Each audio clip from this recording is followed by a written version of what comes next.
হে WhatsApp guys, কেমন আছো সবাই? আশা করি সবাই খুব ভালো আছো। র্যান্ডম ভিডিও চ্যানেলের মুভির এক্সপ্লেনেশন সিরিজে আজকের পর্বে আমরা একটা অসাধারণ হাসির সিনেমা সম্পর্কে জানতে চলেছি, যে সিনেমাটির নাম হচ্ছে ডাম্ব অ্যান্ড ডাম্বার, মানে বলদ এবং বলদতম, এবং এটাকে তুমি ইতিহাসের অন্যতম সেরা হাসির সিনেমা বলতে পারো। যদি এটার IMDb রেট অনেক কম, 10-এ 5.6, তবে আমি বিশ্বাস করি হাসির সিনেমা হিসেবে এটা মিনিমাম 7.5 ডিজার্ভ করে। এবং এই সিনেমার এক্সপ্লেনে তুমি তো মজা তেমন পাবে না, কিন্তু অ্যাকচুয়াল সিনেমাটার যে হিন্দি ভার্সন রয়েছে সেটা তুমি যদি দেখতে যাও ভাই, তুমি হাসতে হাসতে মতে দিতে পারো। সিরিয়াসলি আমি মজা করছি না। তো বাড়তি কোনো কথা না বলে চলো আমরা খুবই সংক্ষেপে এই সিনেমাটি সম্পর্কে জেনে আসি। তার আগে আমরা একটা ব্রেক নিচ্ছি, ব্রেক শেষে আমরা মূল ভিডিওতে চলে আসবো। হ্যালো বন্ধুরা, আজ আমরা এমন একটি অ্যাপ সম্পর্কে তোমাদের বলতে চাই যে অ্যাপটির অফিসিয়াল পার্টনার হচ্ছে PSG, আর এখানে অনেকগুলো ম্যাচ খেলে ল্যাপটপ, আইফোন, স্মার্ট ওয়াচ ও আরও অনেক ক্যাশ প্রাইজ জেতার সুযোগ রয়েছে।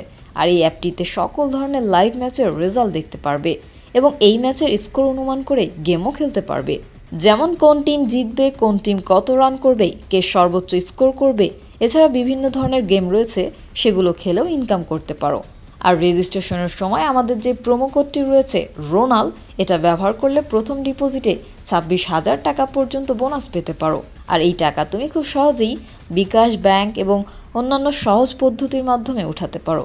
তো আর দেরি কিসের? ডেসক্রিপশনে প্রোমো কোড এবং পিন কমেন্টে প্রোমো কোড সহ সাইন আপ লিঙ্ক রয়েছে, সেটা ব্যবহার করো এবং ক্যাশ প্রাইজ জিতো। আর এখানে আরেকটা কথা মনে রেখো, আমরা যেই বিজ্ঞাপন দেই না কেন, অনলাইন থেকে টাকা আয় করা এত সহজ কোনো ব্যাপার নয়।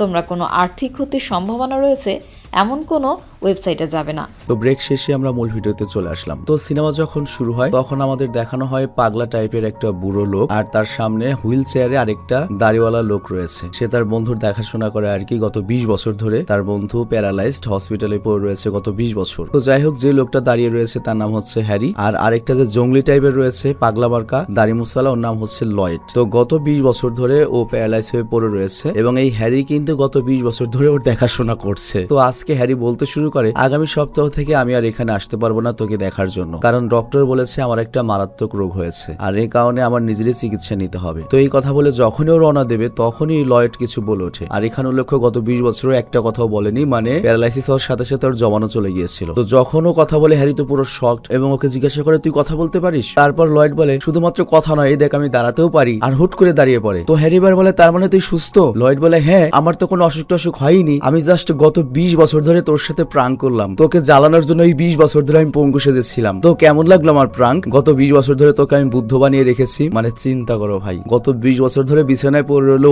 ও নাকি বলছে আরেকজনকে প্রাঙ্ক করেছে। তো যাক, হ্যারি অবাক হয়ে যায় এবং বলে 20 বছর ধরে তুই এই নাটক করেছিস শুধুমাত্র আমাকে বোকা বানানোর জন্য? ওরে বাবা রে বাবা, 20টা বছর কাটিয়ে দিলি শুধুমাত্র আমাকে বুদ্ধ বানানোর জন্য। কত ইলেকট্রিক শক খেলি, কত ওষুধ খেলি, পঙ্গুর মতো দিন রাত হুইল চেয়ারে কাটালি, জীবন একটা বিয়ে করতে পারলি না, প্রেম করতে পারলি না, শুধুমাত্র আমাকে বুদ্ধ বানানোর জন্য। লয়েড বলে হ্যাঁ, এতে আমার কোনো আফসোস নেই, কিন্তু তোকে যে আমি বুদ্ধ বানাতে পেরেছি এতেই আমি খুশি। তো চিন্তা করো কাকে বেশি তুমি বোকা বলবে। মানে ওর জীবনের 20টা বছর কাটিয়ে দিয়েছে খালি বন্ধুকে বোকা বানানোর জন্য। আর মোটামুটি তোমরা ধারণা পেয়ে গিয়েছো যে এই সিনেমাটার নাম কেন বুদ্ধ নাম দেওয়া হয়েছে। তো যাই হোক, এরপর এরা দুজন হসপিটাল থেকে বাইরে বেরিয়ে রওনা হয়। আর বাড়িতে এসে লয়েড তারপর হ্যারিকে বলে আচ্ছা দোস্ত, তোর কি রোগ হয়েছে রে? হ্যারি তখন বলে ডক্টর বলেছে আমার একটা কিডনি নষ্ট হয়ে গিয়েছে, আমার একটা কিডনি লাগবে রে বন্ধু, কিন্তু ডক্টর বলেছে আমাকে কিডনি শুধুমাত্র সেই দিতে পারবে যার সাথে আমার রক্তের সম্পর্ক রয়েছে। তো কিছুক্ষণ ভেবে লয়েড বলে আমার মাথায় একটা বুদ্ধি এসেছে, তুই তো বাড়ি ছেড়ে এসেছিস প্রায় 20 বছর হয়ে গেল, তোর বাবা মারও বয়স হয়ে গিয়েছে, তুই এক কাজ কর, বাবা মার কাছে গিয়ে ক্ষমা চেয়ে নে আর কোন একটা ভুজুং ভাজুং বুঝিয়ে দিয়ে তাদের কাছ থেকে কিডনিটা নিয়ে নে, তাই তো হয়ে গেল, ব্যাস খেল খতম। হ্যারি তারপর কিছুক্ষণ ভাবে এবং বলে চরম আইডিয়া দিয়েছিস তো দোস্ত। তো এরপর ওরা রওনা হয় বাড়ির দিকে। আর এত বছর পরে হ্যারিকে দেখতে পেয়ে হ্যারির বাবা মা তো অবাক হয়ে যায়। আর তারপর হ্যারি তার সমস্যার কথা খুলে বলে যে তার একটা কিডনি লাগবে আর ওই কিডনিটা একমাত্র তার সাথে যে রক্ত সম্পর্ক সেই দিতে পারবে। তো এই কথার উত্তরে ওর বাবা মা যেটা বলে এটা শোনা তো হ্যারির মাথায় হাত চলে যায়। আর লয়েডের রিঅ্যাকশনটাও ছিল দেখার মতো। অ্যাকচুয়ালি এখানে হ্যারির বাপ মা বলে তুই তো আমাদের সন্তানই নস, তোকে আমরা ডাস্টবিনে কুড়িয়ে পেয়েছিলাম, মানে চেহারা দেখে বুঝতে পেরেছো এরা তো চাইনিজ টাইপের, হ্যারি ওদের সন্তান হয় কিভাবে। তো যাই হোক, ওই বাবা মা বলে যেহেতু তোর সাথে আমাদের কোনো রক্তের সম্পর্ক নেই তো আমাদের কিডনিতে তোর কোনো কাজে আসবে না। তো হ্যারি কখনো স্বপ্নেও ভাবেনি যে এরা তার আসল বাবা মা নয়। তো এক বুক কষ্ট নিয়ে হ্যারি যখন সেখান থেকে বিদায় নিচ্ছিল তখন হ্যারির মা করে কি হ্যারিকে বলে তুই যে গত 20 বছর ছিলি না, এই গত 20 বছরের তোর নামে অনেক চিঠিপত্র এসেছিল, তো সেইগুলো নিয়ে যা। তো যাই হোক, এখানে এই চিঠিপত্র ঘেটে জানা যায় যে 20 বছর আগে হ্যারির একটা প্রেমিকাও ছিল যার নাম হচ্ছে ফ্রিডা। তো ফ্রিডা একটা সেখানে চিঠি পাঠিয়েছে, সেখানে লেখা ছিল আমি প্রেগনেন্ট হয়ে গিয়েছি, আমার সাথে দ্রুত দেখা করো, আর তোমাকে খুব দরকার আমার। তো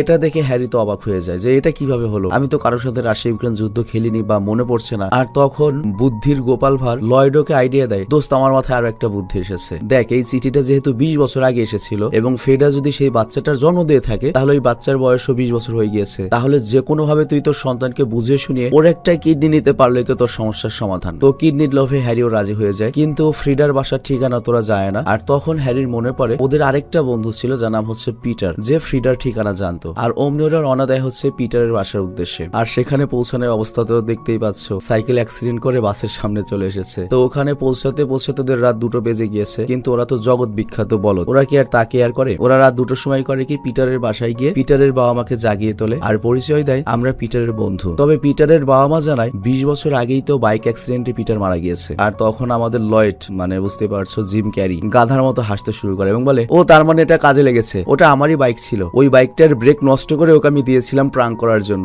বাহ, ও মারা গিয়েছে, কাজে লেগেছে আমার প্রাঙ্কটা। চিন্তা করো ভাই, মানে ওর বন্ধু মারা গিয়েছে কিন্তু ও গর্ব করে বলছে যে আমার বন্ধুকে আমি বুদ্ধ বানাতে পেরেছি। মানে এরকম বন্ধু থাকলে শত্রুর কোনো দরকার আছে বলো? তো যাই হোক, এরপর হ্যারির মনে পড়ে যে ফ্রিডা একটা কবরস্থানে কাজ করতো। তো এরপর ওরা সেই দিকে যাত্রা শুরু করে আর সেখানে পৌঁছে ওরা ফাইনালি ফ্রিডাকে পেয়েও যায়। কিন্তু হ্যারি একটু কনফিউজড হয়ে যায় কারণ ফ্রিডা তো এত মোটা ছিল না। কিন্তু হ্যারির মনে পড়ে যে ফ্রিডার শরীরে একটা ট্যাটু ছিল, মানে পাছায় একটা ট্যাটু ছিল আর কি। তো সেই ট্যাটুটাও দেখতে চায়, কিন্তু যেহেতু ফ্রিডা এখন মোটা হয়ে গিয়েছে, চামড়া ঢিলে হয়ে গিয়েছে, ট্যাটুটা অন্যরকম হয়ে গিয়েছে, তো বলে এটা তো তুমি ফ্রিডা না। বাট তারপরে ফ্রিডা করে কি চামড়া টেনে টুনে দেখে এবং বোঝা যায় যে না এটাই ফ্রিডা। আর তখন হ্যারি করে ওই চিঠিটা দেখে এবং বলে 20 বছর আগে তুমি এই চিঠিটা আমাকে পাঠিয়েছিলে। ফ্রিডা তখন বলে তাহলে এতদিন পরে সময় হলো তোমার আসার? আর তখন হ্যারি জানতে চায় তাহলে তুমি কি সেই বাচ্চাটির জন্ম দিয়েছিলে? ফ্রিডা বলে হ্যাঁ, তবে সমাজের ভয়ে আমার কাছে ওকে রাখিনি, একটা বিজ্ঞানীর কাছে ছোটবেলাতেই দত্তক দিয়ে দিয়েছিলাম। তো এরপর ফ্রিডা আরো বলে যে আমার বাচ্চাকে আমি সর্বশেষ একটা চিঠি পাঠিয়েছিলাম, কিন্তু আমার বাচ্চা উত্তর দিয়েছে তার সাথে আমি যেন আর যোগাযোগ না করি। আর তারপর ফ্রিডা করে কি হ্যারিকে একটা ছবি দেয় এবং বলে এই হচ্ছে আমার মেয়ে যার নাম হচ্ছে প্যানি। তো এরপর হ্যারি করে কি তার মেয়েকে দেখার আগ্রহ প্রকাশ করে। আর তারপর ফ্রিডা করে কি ওকে বিজ্ঞানীর ঠিকানা দেয় এবং এর সাথে ফ্রিডা যে কবরস্থানে কাজ করে এবং ওর যে লাশ ভাই গাড়ি রয়েছে সেই গাড়িটাও ধার দিয়ে দেয়। আর গাড়ি নিয়ে 2 বলদ বেরিয়ে পড়ে সেই বিজ্ঞানীর ঠিকানায়। আর সারাদিন ঘুরে ফিরে তার একটা বাড়ির সামনে আসে এবং কলিং বেল বাজতেই বাড়ির ভেতর থেকে ফ্রিডা বাড়ি আসে আবার। তো হ্যারি তখন অবাক হয়ে যায় এবং জিজ্ঞাসা করে ফ্রিডা আমি তোমাকে ধরে ফেলেছি, তুমি বিজ্ঞানীর বাড়িতে কি করছো? আর ফ্রিডা তখন বলে আরে গর্ধপ, এটা আমারই বাড়ি। চিঠিতে 2টা ঠিকানা থাকে, একটা হচ্ছে প্রাপকের ঠিকানা আর একটা হচ্ছে প্রেরকের ঠিকানা। পেছনে দেখ বিজ্ঞানীর ঠিকানা রয়েছে, বিজ্ঞানীর ঠিকানা চিঠির অপর পাশে, সেখানে যা। মানে চিন্তা করে ওরা কেমন বলো। আর এইদিকে দেখানো হয় একটা কনফারেন্সে সেই বিজ্ঞানীর বক্তব্য দেওয়ার কথা, কিন্তু অসুস্থ থাকার কারণে সে তার মেয়ে শ্রীটাকে এবং হ্যারির মেয়ে প্যানিকে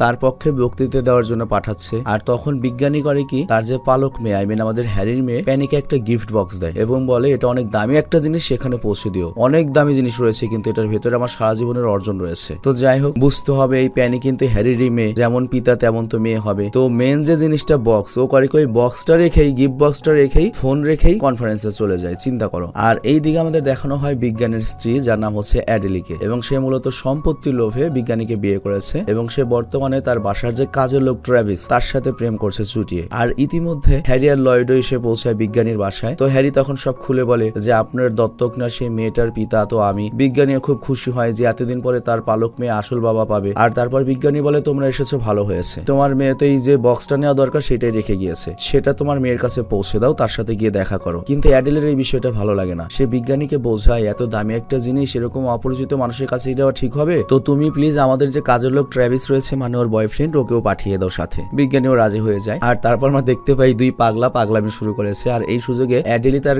প্রেমিক ট্রাভিসকে বলে নির্জন একটা জায়গায় নিয়ে এই 2 পাগলকে মেরে বক্সটা নিয়ে নিও, আর তারপর ওই কনফারেন্সে গিয়েও ওই বিজ্ঞানীর 2 মেয়েকে মেরে দিও, আর ওই বিজ্ঞানীকে আমি নিজেই মেরে দেবো। তো যাই হোক, এরপর ট্রাভিস করে কি হ্যারি আর লয়েডকে নিয়ে বেরিয়ে পড়ে প্যানির উদ্দেশ্যে, আই মিন কি বলে কনফারেন্সের উদ্দেশ্যে। কিন্তু ট্রাভিস তো আর জানতো না যে 2টাকেও মারতে যাচ্ছে। ওই 2টাকে দেখে স্বয়ং শয়তানও ভয় পায়, শয়তানও পালায়। তো পথেই শুরু হয়ে যায় ওদের শয়তানি। দেখতেই পাচ্ছ এই হারামজাদা দুটো করে কি পাছা উঁচিয়ে গ্যাস মারে, ট্রাভিসকে গ্যাস খাইয়ে দেয়। আর তারপর হোটেল রুমে যখন ট্রাভিস ঘুমাচ্ছিল তখন হ্যারি আর লয়েড করে দ্রুত ডোজ দেওয়ার পরিকল্পনা করে, মানে রুমের ভেতরে বাজি ঢুকে ফুটিয়ে দেয়। আর ঘুমিয়ে থাকা বেচারা ট্রাভিস কোন রকমে লাফিয়ে সুইমিং পুলে পড়ে এবং জান বাঁচায়। তো ট্রাভিসও বুঝতে পেরেছে যে এই 2 বলদের সাথে থাকলেও নিজেই মারা পড়বে, কিন্তু অ্যাডেলিকে ধমক দেয় যে ওই 2টাকে সকালের ভিতর মেরে দাও। তো যাই হোক, পরদিন যখন ওরা ওরা রওনা দেয়। ট্রাভিস করে কি একটা নির্জন জায়গা দেখে ওদের কানের কাছে করে কি বাজি ফোটায়, যাতে ওরা অন্যমনস্ক হবে ওদেরকে মেরে দেবে। কিন্তু বাজি ফোটানোর ফলে হয় কি, গাড়িটা ছিল হচ্ছে ট্রেন রাস্তার উপর। তো ওরা দুজন বাজির শব্দে ভয় পেয়ে ট্রেনের রাস্তার উপর গাড়ি ছেড়ে পালিয়ে যায়। কিন্তু এটা ট্রাভিস লক্ষ্যই করেনি। তো ট্রাভিস যখন গুলি করতে যাবে ওদের দুজনকে পেছন থেকে, তখনই আসে একটা ট্রেন এবং ট্রাভিস এবং গাড়ি দুটোকে উড়িয়ে দেয়। আর এইদিকে ট্রাভিসের মৃত্যুর সংবাদ যায় অ্যাডেলের কাছে। এবং ট্রাভিসের আরেকটা জমজ ভাই ছিল যার নাম হচ্ছে লিপ পিনকোড। সে যে কোনো ক্যারেক্টার ধারণ করতে পারতো, অদৃশ্য হতে পারতো আর কি রং মেখে। তো সে আবার লুকিয়ে লুকিয়ে আর কি অ্যাডেলের সাথে থাকতো। একবার অ্যাডেলে যেতে, একবার ট্রাভিস যেতে, বুঝতেই পারছো ব্যাপারটা। তো সে অ্যাডেলেকে এসে জানায় যেভাবেই হোক সে ওই দুই বলদকে মেরে মৃত্যুর প্রতিশোধ নেবে এবং অ্যাডেলের লক্ষ্য পূরণেও সাহায্য করবে। আর এইদিকে দেখা যায় ট্রাভিসের জমজ ভাই যেটা নাম হচ্ছে লিপ পিনকোড, সে প্যানির হোটেল রুমে পৌঁছে গিয়েছে প্যানিকে মারার জন্য।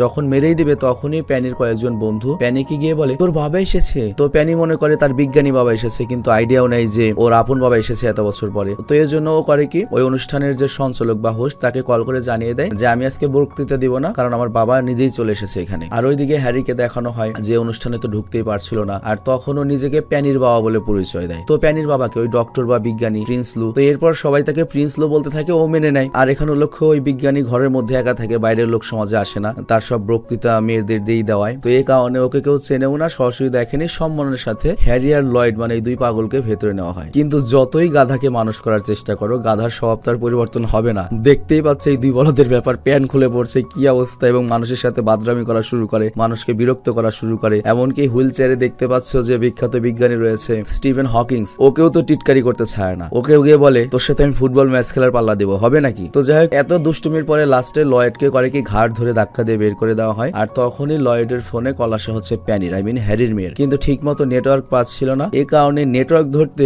লয়েড করে কি ওঠে একবারে গাছের মাথায়। চিন্তা করো ভাই, 1994 সালের সিনেমা এটা, আজ থেকে 30 বছর আগের সিনেমা, এরকম তুংটামিতে ভরা। তো যাই হোক, এরপর ফাইনালি লয়েডের সাথে প্যানির দেখা হয়। তো প্যানিকে দেখে লয়েড তো ক্রাশ খেয়ে যায়। চিন্তা করো, ওর মেয়ের বয়সী, এবং ও ব্যস্ত হয়ে পড়ে প্যানিকে ইমপ্রেস করার জন্য। একবার ভাল্লুকের মতো লাফায়, একবার পাগলের মতো লাফায়, একবার হিরোলামের মতো লাফায়, মাথায় খাবার দিয়ে পানি এনে দেখায়। এবং এক পর্যায়ে প্যানিকে লয়েড সব খুলে বলে, তোমার মা হচ্ছে ফেডরা বা ফ্রিডা, নাম ভুলে গিয়েছি আমি, আর বাবা হচ্ছে হ্যারি, আমারই বন্ধু, আর তোমাকে দত্তক দেওয়া হয়েছিল। এমনকি সে প্যানিকে সেই চিঠিটাও দেখায় যেটা প্যানির মা হ্যারির উদ্দেশ্যে দিয়েছিল। এছাড়াও সেই চিঠিটাও দেখায় যেটা প্যানি পাঠিয়েছিল ওর মার উদ্দেশ্যে, যে আমার সাথে আর যোগাযোগ করবে না। তো এই চিঠি দেখে তো প্যানি অবাক, কারণ এরকম কোনো চিঠি তো সে লিখেনি। আর এরপর চিঠি খুলে প্যানি পড়তে থাকে। তো এখানে ওর মায়ের যে চিঠিটা ছিল, সেই চিঠিটা প্যানি যখন পড়ে, সে আমাদের পড়ে শোনায়, আই মিন ফ্রিডা লিখেছে, আমার যখন যৌবনে কুর করেছিল তখন একটা বলদের সাথে পার্কিং লটে একটা ভ্যানের মধ্যে আমি একান্ত সময় কাটিয়েছিলাম, আর তার থেকে তুই আমার গর্ভে এসেছিলিস। কিন্তু এরপর ওই গর্ধবটাকে আমি আর খুঁজে পাইনি। তো তুই যাতে ভালো থাকিস এজন্য আমি বিজ্ঞানী প্রিন্স লুর কাছে তোকে দত্তক দেই। তো এই কথা যখন শোনে তখন লয়েডের অবস্থা খারাপ হয়ে যায়, কারণ সেই দিন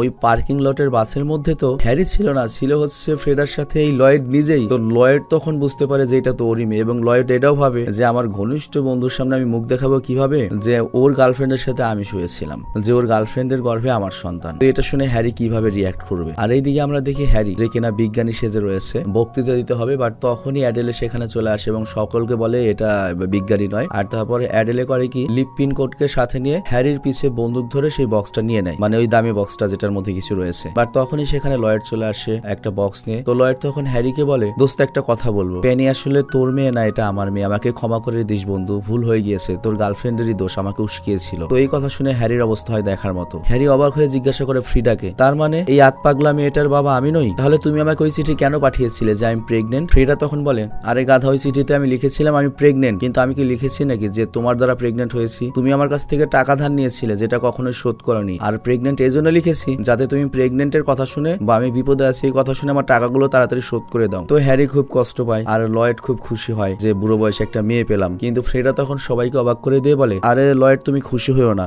এটা তোমারও মেয়ে নয়। লয়েড তখন বলে, কেন? সেদিন তো আমি তোমার সাথেই রাত কাটিয়েছি। ফ্রিডা তখন বলে, ওই দিন আমি খালি তোমার সাথে নয়, তোমার আরেক বন্ধুর সাথেও রাত কাটিয়েছি, এরকম আরো অনেকজনের সাথে রাত কাটিয়েছি। আর তখন লয়েড হতাশ হয়ে যায়, আর হ্যারিকে বলে, ঠিক আছে, যা কপালে আছে কিছু তার করার নেই। কিন্তু হ্যারি তুই চিন্তা করিস না, মন খারাপ করিস না, আমি একটু আগে ডাক্তারকে দিয়ে আমার একটা কিডনি বের করে নিয়ে এসেছি, এই নে তোর কিডনি, এই কিডনি তুই লাগিয়ে নিস, হতে পারে ডাক্তার বলেছে যে তোর রক্তের কিডনি লাগবে এরকম কিছু না, কিডনি হলেই হবে। আর তখনই আমরা দেখি ওই লিপ পিনকোড, আই মিন ট্রেভিসের ভাই গিফট বক্সটা খোলে, এবং বক্সের ভিতরে দামি কোনো জিনিস ছিল না, কোনো ধন সম্পত্তি ছিল না, বরং 4 টুকরো কেক ছিল, যার দুটো আগেই লয়েড খেয়ে নিয়েছে। আর তখনই ডক্টর প্রিন্স লু এখানে হাজির হয় FBI নিয়ে। তো প্রিন্স লু তখন অ্যাডেলিকে বলে, আমি রোজ তোমার হাতে খাবার খাওয়ার পরে আমার মাথা ঘোরাতো, আর এই জন্য একদিন আমি খাবার পরীক্ষা করি এবং আমি দেখতে পাই তুমি খাবারে বিষ মিশাও, আর তাছাড়া হ্যারি আর লয়েড যখন ওই চিঠিটা আমাকে দেখিয়েছে যে প্যানির মাকে তুমি চিঠি লিখেছিলে প্যানি সেজে, তখন আমি বুঝতে পেরেছিলাম যে তোমার ভেতরে দুরভিসন্ধি রয়েছে এবং তুমি সম্পত্তি হাতিয়ে নেওয়ার জন্য চেষ্টা করছো। আর এই কারণে আমি এই নাটকটা সাজিয়েছি। এই বক্সে কোনো দামি উপহার দেইনি, কিন্তু তোমাদের আমি এজন্যই বলেছি দামি উপহার, যাতে তোমার আসল চেহারা বাইরে বেরিয়ে আসে। কিন্তু তখনই অ্যাডেলে করিকে রেগে গুলি চালায়, বাট আমাদের হ্যারি মগা করিকে সামনে গিয়ে গুলিটা খায়। তো যাই হোক, এরপর হ্যারিকে যখন হসপিটালে নিয়ে যাওয়া হয়, লয়েড তখন ডক্টরকে বলে ডাক্তার সাহেব এই কিডনিটাও নিয়ে নেন, ওর শরীর যেহেতু খুলবেনি এই কিডনিটাও না হয় লাগিয়ে দেবেন। ডক্টর তখন কিডনিটা খোলে এবং দেখতে পায় এর ভেতরে তো মাছের ঝোল আর তন্দুরি রয়েছে। লয়েড তো অবাক, বলে তাহলে ডাক্তার যে আমার কিডনি নিল। তো অ্যাকচুয়ালি ডাক্তার লয়েডের কিডনি বের করেছে ঠিকই, কিন্তু লয়েডকে দিয়েছে হচ্ছে মাছের ঝোল। কিডনি ডক্টর চুরি করে নিয়ে গিয়েছে। তো ব্যাচেলার লয়েড এবার কান্নায় ভেঙে পড়ে। তবে ওর কান্না কিডনির জন্য নয়, ওর কান্না এই জন্য যে ডক্টর ওকে মিথ্যা বলেছে এবং বন্ধুকে হেল্প করতে পারলো না এই জন্য। কিন্তু তখনই হ্যারি করিকে সেই পুরনো হাসি দেওয়া শুরু করে, মানে সিনেমার শুরুতে আমাদের লয়েড যে হাসিটা দিয়েছিল সেই হাসিটা দেওয়া শুরু করে। লয়েড তখন বলে তুই হাসছিস কেন? হ্যারি তখন বলে আরে শালা আমার তো কোনো কিডনি লাগবেই না, আমার তো কিডনির কোনো রোগ হয়নি, এটা ছিল আমার প্রাঙ্ক। তো কেমন লাগলো আমার প্রাঙ্ক? আমি তো তোর সাথে প্রাঙ্ক করেছিলাম শালা, তুই আমাকে 20 বছর ধরে বুদ্ধ বানিয়েছিস আর আমিও তো তোর বন্ধু, তোকে আমি বুদ্ধ বানালাম। তুই পঙ্গু সেজে 20 বছর পরে থেকে নাটক করলি আর আমি ওই নাটকটা করে নিলাম। তবে আমি আগেই বুঝতে পেরেছিলাম যে তুই নাটক করছিস। তুই পঙ্গু হওয়ার 1 বছরের মধ্যে আমি বুঝতে পেরেছিলাম তুই নাটক করছিস, কিন্তু আমি কিচ্ছু বলিনি। আর তখনই আমি ভেবে নিয়েছিলাম তোকেও আমি এরকম করে প্রাঙ্ক করব। আর এই জন্য আমি তোকে বলেছিলাম আমার একটা কিডনি লাগবে, না হলে আমি বাঁচবো না। তুই যেরকম আমার সাথে প্রাঙ্ক করেছিলি আমি প্রাঙ্ক করে দিলাম। বল এবার কেমন লাগলো আমার প্রাঙ্ক? লয়েড তখন দুঃখী হয়ে যায় এবং বলে ওরে গাধা সব তো ঠিকই আছে, কিন্তু এই কথাটা তো তোর আগে বলা উচিত ছিল, শুধু শুধু আমার একটা কিডনি হারিয়ে গেল। কিন্তু এবার হ্যারি চিৎকার করে বলতে থাকে কি হলো আমার প্রাঙ্ক কেমন লাগলো, আমি জিতে গিয়েছি। তো যাই হোক, এরপর দেখা যায় হ্যারি সুস্থ হয়ে গিয়েছে। আর তারপর হ্যারি, প্যানি আর লয়েড হসপিটাল থেকে হাসি খুশি ভাবে বের হয়। তবে সবার বড় প্রশ্ন হচ্ছে এই আতপাগলা মেয়েটা তাহলে কার, মানে এই প্যানির বাবাকে? আর লাস্টে জানা যায় হ্যারি আর লয়েডের যে আরেকটা বন্ধু ছিল পিটার, যাকে লয়েড গাড়ির ব্রেক নষ্ট করে মেরে দিয়েছিল, সেটাই মূলত প্যানির বাবা। তো বুঝো তাহলে ওদের বন্ধুত্ব, ওরা একজনের গার্লফ্রেন্ড নিয়ে 3 জনই মনে করো যে যাই হোক। আর অন্যদিকে ডক্টর সেই বিজ্ঞানী ফ্রেডাকে তার বাসায় রেখে দেয়, মানে বিয়ে করে নেয়, যাতে প্যানি নামের ওই মেয়েটাও তার সাথে থাকতে পারে। আর আমাদের এই 2 গাধা লাস্টে আবার ওই রাস্তায় নেমে আসে এবং আবারও মুক্ত হয়ে বাতাসে বিচরণ শুরু করে। আর তখনই ওদের সামনে 2 মেয়ে আসে। তো ওরা যেরকম গল্প শুরু করে যে এত সুন্দর মেয়ে জীবনে দেখিনি, চল একটা কিছু করি। আমরা তো মনে করেছিলাম যে হয়তো প্রেম করবে, কিন্তু গিয়ে মেয়ে দুটোকে ধাক্কা দেয় এবং বলে কেমন লাগলো আমাদের প্রাঙ্ক। আর এখানে এই বুদ্ধমার্কা সিনেমাটা শেষ হয়ে যায়। তো যাই হোক, তোমাদের কাছে এই সিনেমাটি কেমন লেগেছে কমেন্ট অবশ্যই বলবে। আর আরেকটা ব্যাপার হচ্ছে এইটার অ্যাকচুয়াল যে সিনেমাটা আছে হিন্দি ডাবড ভার্সন, সেটা অবশ্যই দেখো, সিরিয়াসলি অনেক মজা পাবে। আমি বিদায় নিচ্ছি, আল্লাহ হাফেজ।